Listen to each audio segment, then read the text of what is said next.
Here's a step-by-step process on how to sell your home. First, you want to evaluate why you want to sell your home by asking yourself a few questions. Why do you need or want to sell your home? Would renting be a better fit if you have the right resources to help you find a good tenant and manage your property? Is it the right time to sell? Spring months between March and May are usually prime season to list a home for sale. Lastly, consider how much you need to sell your home for in order to meet your financial goal and pay off any existing loan. Once you've decided selling your home makes sense, you then want to move forward and engage a real estate professional to help you guide the path forward. Step 2, prepping your home for sale. First impressions are key here. You want to present your home in an attractive way to potential buyers in terms of pricing and photos. With pricing, I'll help you understand your home's value with homes that sold around your property in the last 6 months or so and homes that are actively listed.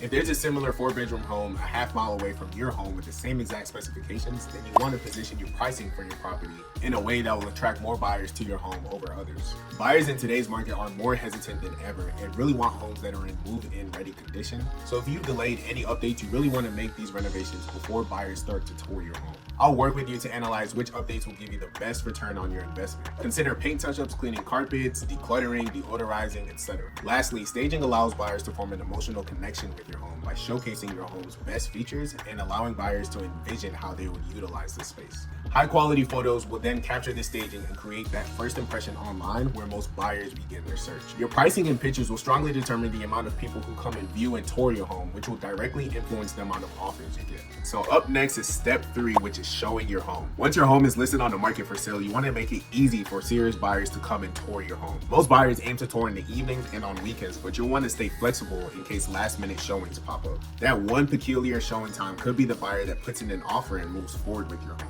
While on the market, you also want to strive to keep your home clean, decluttered, and well lit during showing times. Small touches like fresh scents and flowers will create a welcoming atmosphere. You also want to secure and remove any pets during showing times.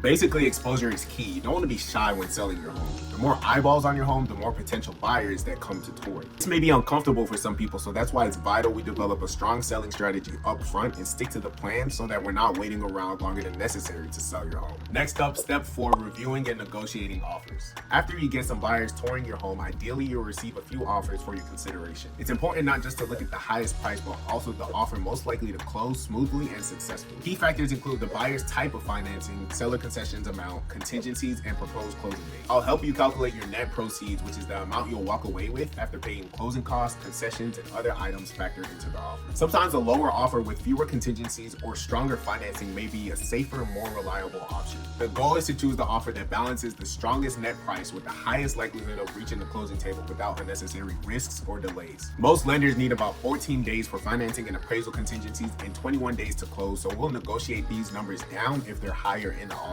Although you likely have a strong emotional connection to your home, it's very important to stay objective when reviewing offers. Depending on the demand in your area and the listing price we land on, you may get offers at or above list price or significantly lower than the price that you expected. I'll set this expectation up front and guide you during the process to help you manage the decision making during negotiations. Once you accept an offer, your home is now under contract, leading us to step 5. The due diligence period begins right away, typically lasting 5 to 10 calendar days in Georgia, giving the buyer time to conduct inspections or request repairs and concessions based on what they find. Since the buyer can back out of the agreement during the due diligence period for any reason without losing anything, we want to keep marketing your home for sale until the due diligence period ends. From here, the lender will order an appraisal to ensure that the home's value supports the loan amount requested by the buyer. Behind the scenes, the buyer works through final loan approval, which includes submitting updated financial documents and satisfying the lender's underwriting requirements. Once we've completed due diligence, we can start prepping for your move. We'll schedule movers, notify utility companies of your closing date and service stoppage, and we'll start your change of address requests for mail and subscriptions. I'll help you stay organized during this time period to avoid any last-minute surprises and to keep everything on track for a smooth closing.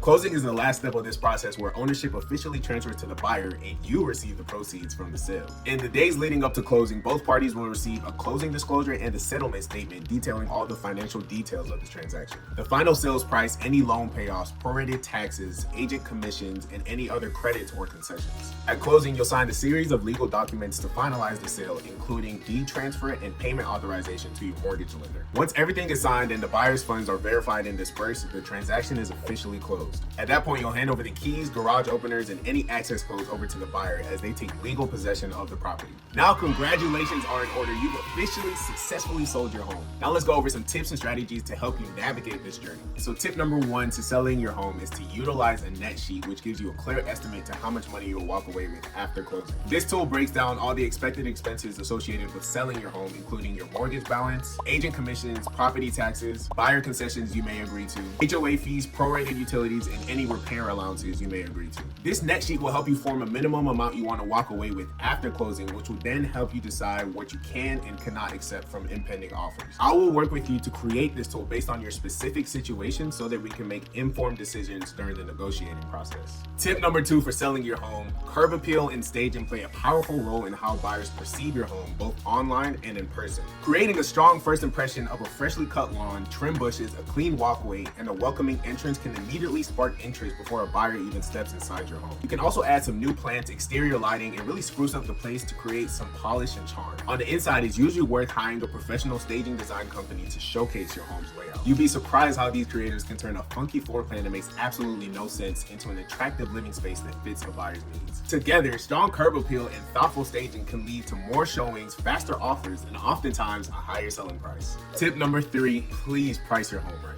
A well-priced home attracts more attention, creates a sense of urgency among buyers, and oftentimes leads to stronger offers. Let's take a look at the data. Numbers never lie. In Metro Atlanta, homes that came on the market at the right price spent a median of 12 days on market, while homes that had to reduce their price sat for a median of 84 days, nearly 7 times longer. That delay can hurt your leverage in negotiations with buyers and lead to a lower final offer. On top of this, you're paying more mortgage payments than necessary if your home is not fully paid off. This really highlights the importance of pricing your property right the first time you list it for sale.